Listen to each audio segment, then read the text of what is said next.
La pluie battait les pavés de Montmartre, un tambour incessant qui semblait vouloir noyer les souvenirs. Adrien s'arrêta sous un réverbère, son souffle formant des volutes blanches dans l'air glacé de novembre. Il avait cru que revenir à Paris apaiserait la douleur, mais chaque coin de rue réveillait un fantôme, et tous portaient le visage de Léo. 5 ans. 5 ans qu'il n'avait pas vu Léo, qu'il n'avait pas entendu sa voix rauque, ni croisé son regard perçant qui semblait toujours voir à travers lui. 5 ans qu'Adrien vivait avec ce vide, un trou béant qu'il avait lui-même creusé en choisissant de partir, en choisissant le silence. Il avait 23 ans à l'époque, un gamin terrifié par ce qu'il ressentait, par la force de cet amour qui menaçait de tout bouleverser. Alors il avait fui, laissant Léo derrière lui, sans un mot, sans une explication. Ce soir-là, sous la pluie, Adrien serrait dans sa poche une lettre froissée, jamais envoyée. Il l'avait écrite 1000 fois dans sa tête, mais les mots s'effilochaient toujours avant de toucher le papier.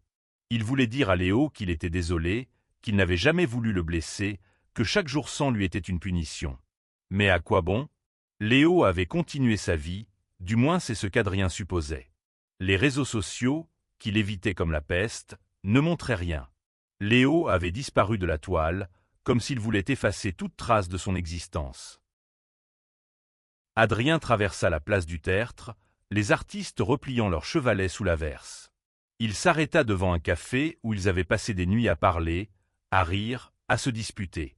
Il pouvait presque voir Léo, assis à leur table habituelle, un café noir devant lui, ses doigts tapotant nerveusement le bord de la tasse.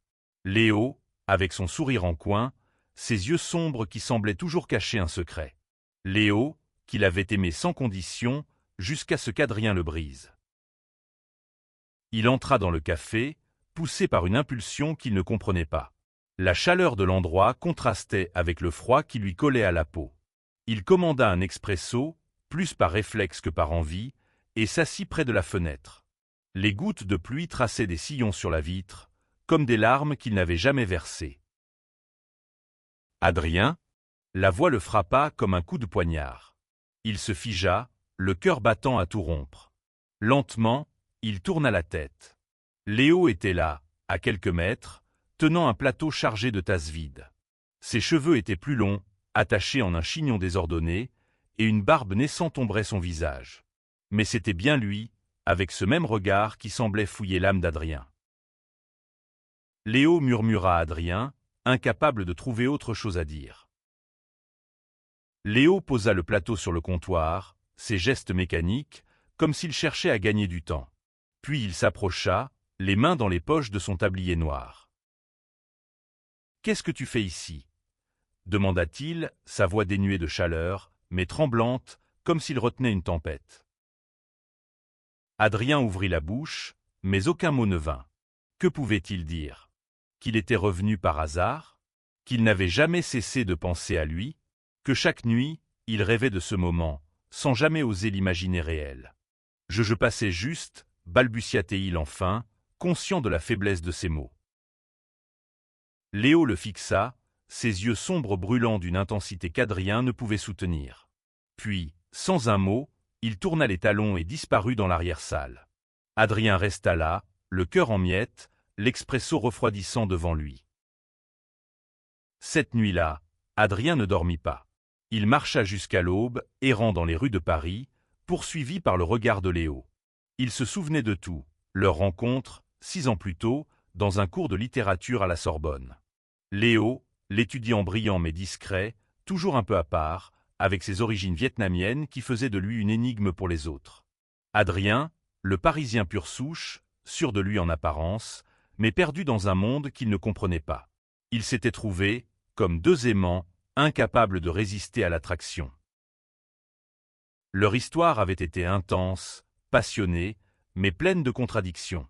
Léo était ouvert, fier de qui il était, prêt à affronter le monde pour leur amour. Adrien, lui, était prisonnier de ses peurs, de l'ombre de son père, un homme rigide qui ne tolérait pas la différence. Quand son père avait découvert leur relation, il avait menacé de couper les ponts, de ruiner l'avenir d'Adrien. Et Adrien, faible, avait cédé. Il avait quitté Léo, pensant qu'il protégeait son avenir, pensant qu'il pourrait oublier. Mais il n'avait jamais oublié. Le lendemain, Adrien retourna au café, poussé par une force qu'il ne pouvait ignorer. Léo était là, derrière le comptoir, servant des clients avec un sourire mécanique. Quand il vit Adrien, son expression se durcit. « Tu veux quoi, Adrien ?» dit-il sans préambule. « Me faire encore plus mal ? Non, Léo, je veux m'excuser. Pour tout. » Léo ricana, un son amer qui trancha l'air. « T'excuser ? Après 5 ans ? Tu crois que ça suffit ?»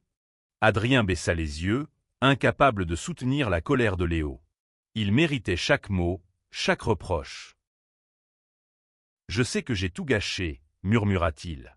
Mais je ne pouvais pas continuer sans te le dire. » Léo secoua la tête, comme s'il refusait de croire en la sincérité d'Adrien.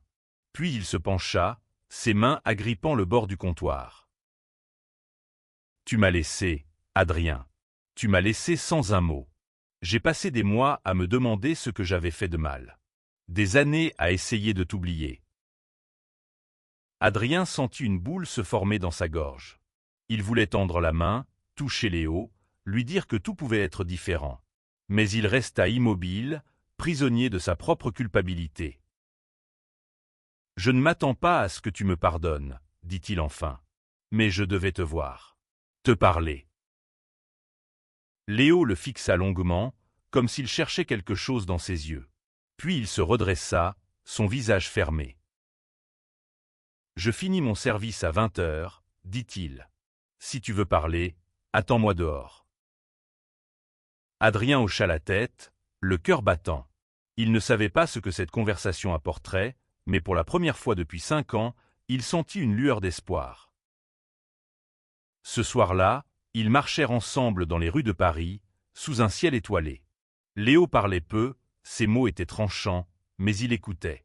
Adrien lui raconta tout, sa peur, sa faiblesse, les années de regret. Il parla de son père, mort 2 ans plus tôt, emportant avec lui les chaînes qui avaient retenu Adrien. Il parla de son retour à Paris, de son besoin de retrouver Léo, même s'il ne méritait pas une seconde chance. Léo l'écouta en silence, ses mains enfoncées dans les poches de sa veste. Quand Adrien eut fini, il s'arrêta près de la Seine, le regard perdu dans les reflets de l'eau. « Tu sais ce qui m'a fait le plus mal ?» dit-il enfin. « Ce n'est pas que tu sois parti, c'est que tu n'aies jamais cru en nous. » Adrien sentit les larmes lui monter aux yeux. Il voulait protester, dire qu'il avait toujours cru en eux, mais les mots restèrent coincés. « Je ne sais pas si je peux te pardonner, Adrien, continua Léo, mais je ne veux pas te haïr non plus. » Ils restèrent là, face à face, 2 âmes brisées par le passé, mais liées par quelque chose de plus fort que la douleur. Pour la première fois, Adrien se demanda s'il était possible de réparer ce qu'il avait détruit. Les jours qui suivirent leur rencontre furent comme une danse hésitante, un pas en avant, 2 pas en arrière.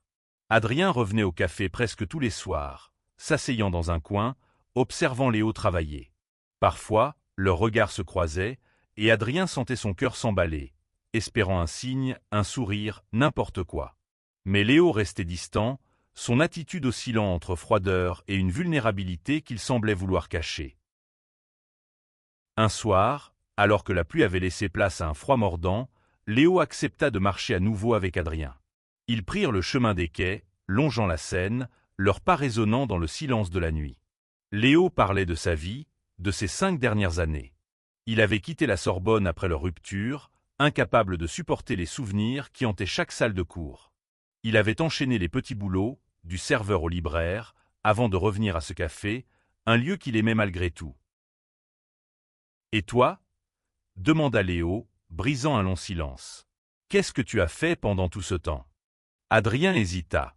Parler de sa vie semblait presque indécent face à la douleur qu'il avait infligée à Léo. Mais il se lança, racontant son exil volontaire à Lyon, où il avait travaillé comme traducteur freelance, vivant une vie solitaire, loin de tout ce qui lui rappelait Paris. Il parla de sa lutte pour accepter qui il était, de ses nuits à écrire des lettres qu'il n'envoyait jamais, de son père dont la mort l'avait libéré, mais aussi brisé. Léo l'écoutait, le visage impassible, mais ses yeux trahissaient une tempête intérieure. Quand Adrien eut fini, Léo s'arrêta près d'un pont, ses mains agrippant la rambarde. « Tu sais, dit-il, j'ai essayé de te haïr. Vraiment. Mais chaque fois que j'y arrivais, je me souvenais de toi, de nous, et ça me détruisait encore plus. » Adrien sentit son cœur se serrer. Il voulait tendre la main, toucher Léo, mais il n'osait pas. Pas encore. « Je ne te demande pas de me pardonner, murmura-t-il. Mais je veux être là, Léo. Si tu me laisses une chance. » Léo ne répondit pas. Il se contenta de fixer l'eau, son souffle formant de petits nuages dans l'air froid. Puis, sans un mot, il tourna les talons et s'éloigna, laissant Adrien seul sur le pont. Les semaines passèrent, et une fragile routine s'installa. Adrien venait au café, Léo acceptait parfois de parler, parfois non. Ils partageaient des silences, des regards, des souvenirs qu'aucun des deux n'osait nommer. Mais chaque conversation, chaque moment passé ensemble, semblait panser une blessure, même si la guérison était loin. Un soir, Léo invita Adrien à monter dans son petit appartement au-dessus du café.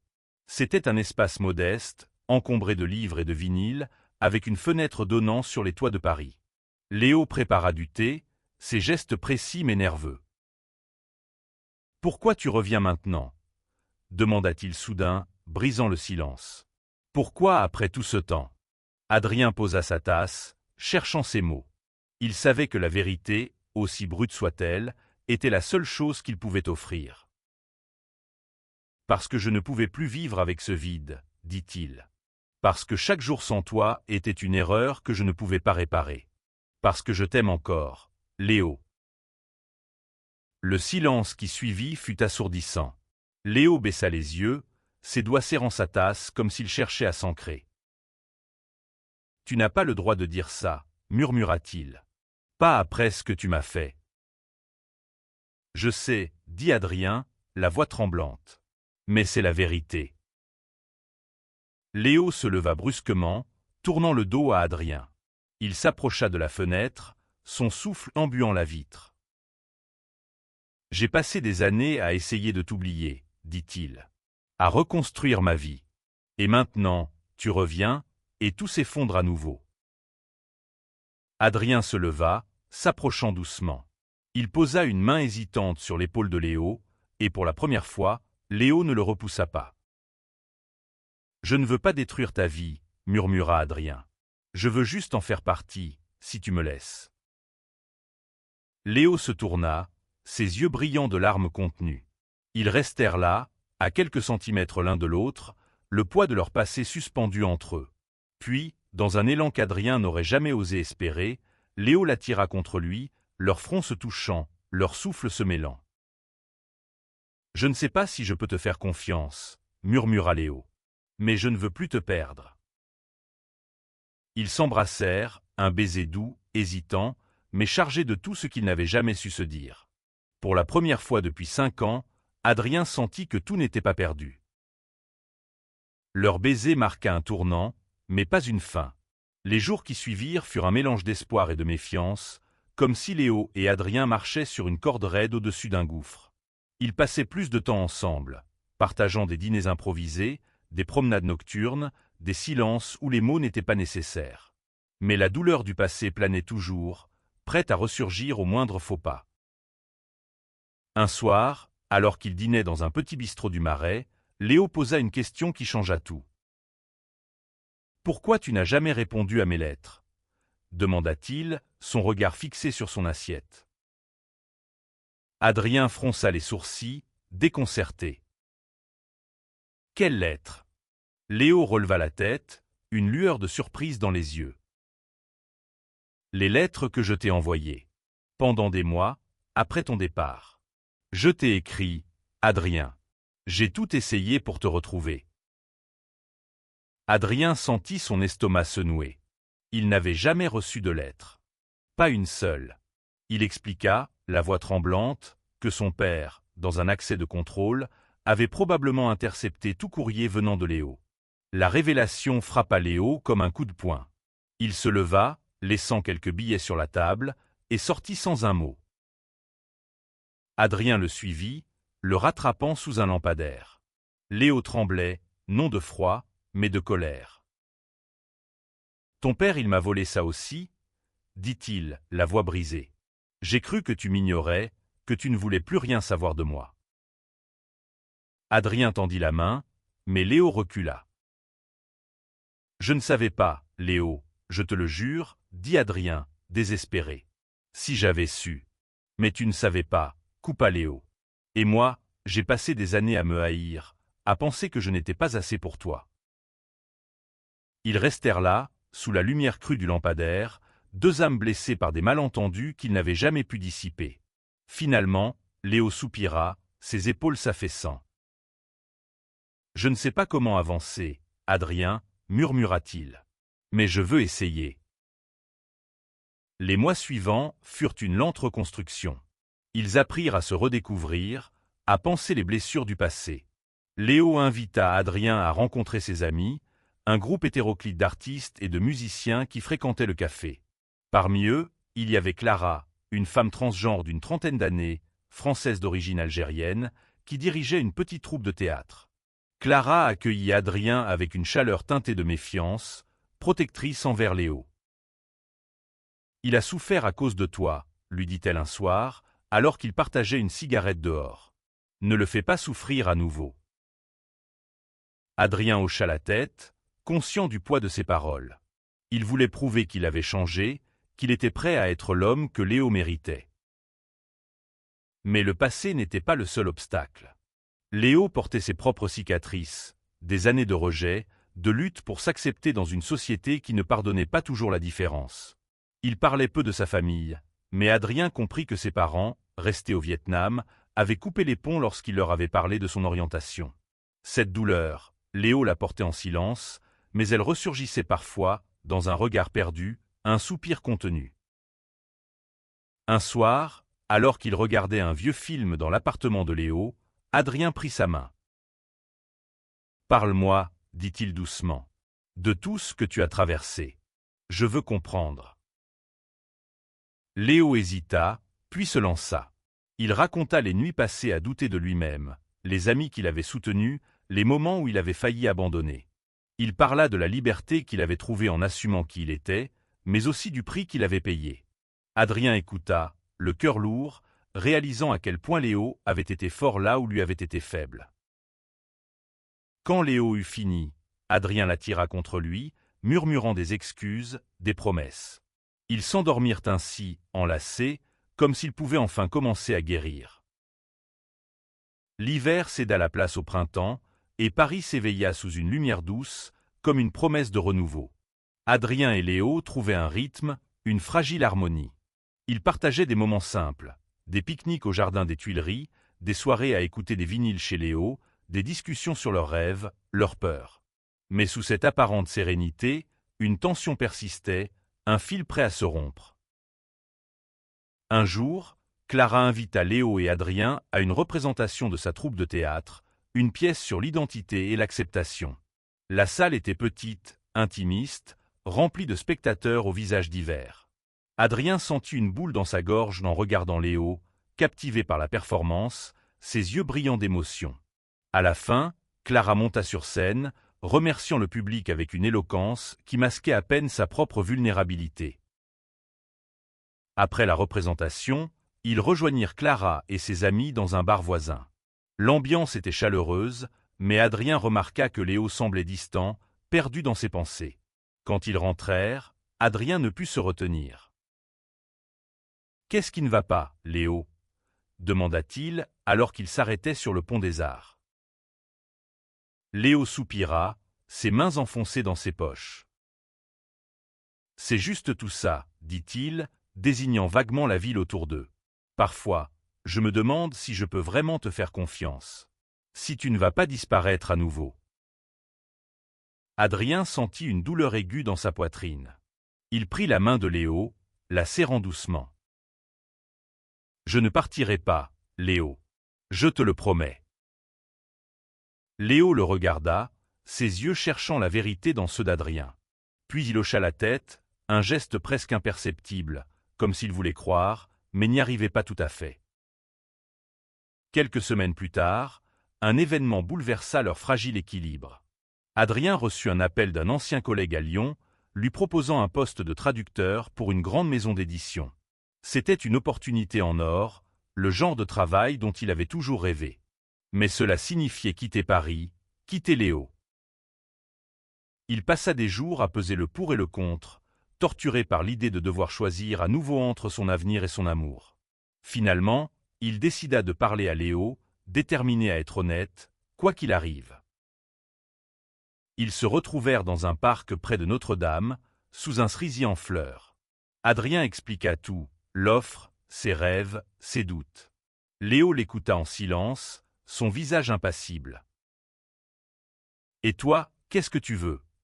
demanda Léo quand Adrien eut fini. « Je veux ce travail, » admit Adrien. « Mais je te veux toi aussi. Je ne veux pas choisir. » Léo détourna le regard, fixant les pétales de cerisier qui tombaient doucement au sol. « Tu m'as déjà choisi une fois, Adrien, dit-il, la voix basse. Et tu m'as laissé. » Adrien sentit les larmes lui monter aux yeux. Il prit le visage de Léo entre ses mains, l'obligeant à le regarder.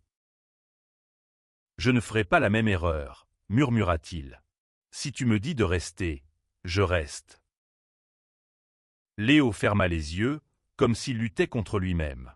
Puis il se pencha, posant son front contre celui d'Adrien. « Je ne veux pas te retenir, » murmura-t-il. « Mais j'ai peur. » Ils restèrent ainsi, sous le cerisier, leur souffle se mêlant, leur cœur battant à l'unisson. Pour la première fois, Adrien comprit que leur amour, aussi fort soit-il, serait toujours teinté de peur, de doute. Mais il était prêt à se battre pour ça. Adrien refusa l'offre de Lyon. Il ne pouvait pas risquer de perdre Léo à nouveau, pas alors qu'il commençait à reconstruire quelque chose de précieux. Léo, d'abord surpris, sembla soulagé, mais une ombre de culpabilité passa dans ses yeux. « Tu n'avais pas à faire ça pour moi, » dit-il un soir, alors qu'il partageait une bouteille de vin sur le toit de l'immeuble de Léo. « Je l'ai fait pour nous, » répondit Adrien, posant sa main sur celle de Léo. « Je veux que ça marche. » Léo sourit, un sourire triste mais sincère. Ils scellèrent cet instant par un baiser, sous les étoiles de Paris, comme une promesse silencieuse. Mais la vie, comme toujours, avait d'autres plans. Un matin, Adrien reçut un appel urgent de sa mère. Elle était malade, un cancer découvert trop tard. Elle vivait à Nice, et elle avait besoin de lui. Adrien se retrouva face à un nouveau dilemme. Partir pour être auprès de sa mère, ou rester pour préserver ce qu'il avait reconstruit avec Léo. Il en parla à Léo, s'attendant à une dispute, à des reproches. Mais Léo le surprit. « Va, dit-il simplement. Ta mère a besoin de toi. On trouvera un moyen. » Adrien partit pour Nice, le cœur lourd mais reconnaissant. Il promit à Léo de revenir dès que possible, de l'appeler tous les jours. Léo, fidèle à lui-même, cacha sa peur derrière un sourire, mais Adrien savait qu'il doutait encore.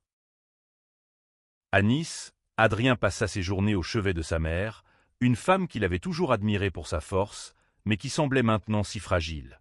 Entre les visites à l'hôpital, il appelait Léo, lui racontant les petites choses du quotidien, essayant de maintenir leur lien malgré la distance.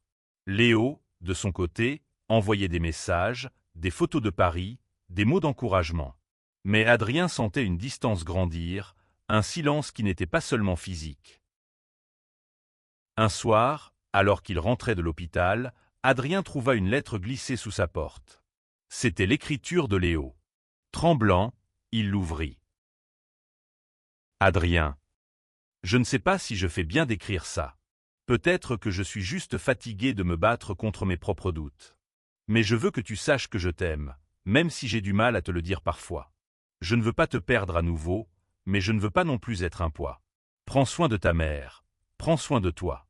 Je serai là, d'une manière ou d'une autre. » Léo. Adrien pleura en lisant ces mots, un mélange de soulagement et de peur. Il appela Léo sur le champ, mais celui-ci ne répondit pas. Pendant des jours, Léo resta injoignable, ses messages devenant de plus en plus rares. Adrien, déchiré entre sa mère et son amour, sentit la panique monter. La santé de la mère d'Adrien déclinait rapidement. Chaque jour à l'hôpital était une épreuve, un rappel de la fragilité de la vie. Mais ce qui le torturait encore plus, c'était le silence de Léo. Les appels sans réponse, les messages laissés sans retour. Adrien se demandait si Léo avait finalement décidé de couper les ponts, incapable de supporter une nouvelle séparation. Un soir, désespéré, Adrien envoya un long message à Léo, mettant son cœur à nu. « Léo, je ne sais pas ce que j'ai fait de mal cette fois. Mais je t'en supplie, parle-moi. Je ne peux pas perdre ma mère et te perdre toi aussi. Je t'aime, plus que tout. Dis-moi ce qui se passe. » À sa surprise, Léo répondit quelques heures plus tard, un simple « Je suis désolé. Je viendrai à Nice demain. » Le lendemain, Léo arriva, fatigué, les traits tirés, mais bien réels. Adrien l'attendait à la gare, le cœur battant. Quand ils se virent, ils tombèrent dans les bras l'un de l'autre, sans un mot. Léo expliqua qu'il avait eu peur, encore une fois, de se perdre dans cet amour, de revivre la douleur d'un abandon. Mais il avait réalisé qu'il ne pouvait pas fuir non plus.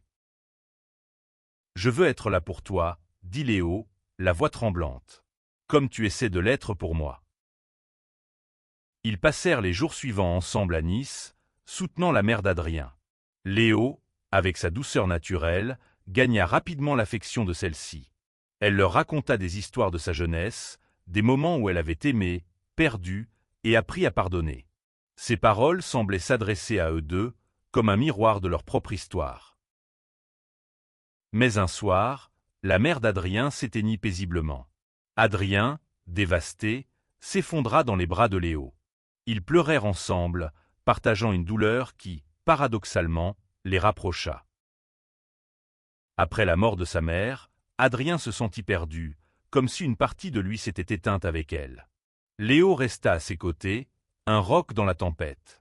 Ils retournèrent à Paris ensemble, mais quelque chose avait changé. Adrien, rongé par le chagrin, s'éloigna sans s'en rendre compte. Il passait des heures seul, errant dans les rues, incapable de parler, même à Léo. Léo, patient mais inquiet, tenta de le ramener à lui. Il préparait des dîners, proposait des sorties, mais Adrien restait distant, prisonnier de sa douleur. Un soir, Léo craqua. « Adrien, je ne peux pas continuer comme ça, » dit-il, les larmes aux yeux. « Je t'aime, mais je ne peux pas te porter tout seul. » Adrien, réveillé par ces mots, réalisa qu'il était en train de répéter les mêmes erreurs. Il prit Léo dans ses bras, s'excusant, promettant de faire mieux. Ils décidèrent de partir, de quitter Paris pour un temps, de se retrouver loin des souvenirs et des fantômes. Ils choisirent un petit village en Provence, où ils louèrent une maison entourée de champs de lavande. Là, loin du tumulte, ils réapprirent à se parler, à rire, à aimer. Ils firent des promenades, cuisinèrent ensemble, partagèrent des silences qui n'étaient plus lourds, mais apaisants. Un soir, sous un ciel étoilé, Léo prit la main d'Adrien. « Je veux qu'on construise quelque chose, » dit-il. « Pas juste pour maintenant, mais pour toujours. » Adrien, les larmes aux yeux, hocha la tête. Ils s'embrassèrent, scellant une promesse plus forte que toutes celles qu'ils avaient faites auparavant. Leur séjour en Provence fut un tournant. Adrien et Léo revinrent à Paris transformés, plus forts, plus sûrs de leur amour. Ils emménagèrent ensemble dans un petit appartement près du canal Saint-Martin, un espace qu'ils firent leur, rempli de souvenirs nouveaux et anciens. Mais la vie, fidèle à elle-même, apporta une dernière épreuve. Un soir, Adrien trouva Léo en larmes, tenant une lettre de sa famille au Vietnam. Il lui demandait de rentrer, de se réconcilier, mais à condition qu'il renonce à son identité, à son amour pour Adrien. Léo était déchiré, partagé entre son désir de renouer avec ses racines et sa volonté de vivre librement. Adrien, pour la première fois, ne se laissa pas submerger par la peur. Il prit Léo dans ses bras, lui promettant qu'ils affronteraient cela ensemble. Ils écrivirent une lettre à la famille de Léo, expliquant qui ils étaient, ce qu'ils représentaient l'un pour l'autre. Ils n'attendaient pas de réponse, mais c'était un acte de courage, une affirmation de leur amour. Quelques mois plus tard, Alors qu'il marchait main dans la main dans les rues de Paris, Léo reçut un message inattendu. Sa sœur, restée au Vietnam, lui écrivait pour la première fois depuis des années. Elle ne comprenait pas tout, mais elle voulait essayer. C'était un petit pas, mais pour Léo, c'était une victoire. Adrien et Léo continuèrent leur chemin, imparfait, mais ensemble. Ils apprirent que l'amour n'était pas une destination, mais un voyage, fait de doutes, de combats et de moments de grâce. Ils avaient traversé le feu, et ils en étaient sortis plus forts. Un soir, sur le pont des Arts, ils accrochèrent un cadenas à la rambarde, gravé de leurs initiales. Ils jetèrent la clé dans la Seine, scellant leur promesse de ne plus jamais se quitter.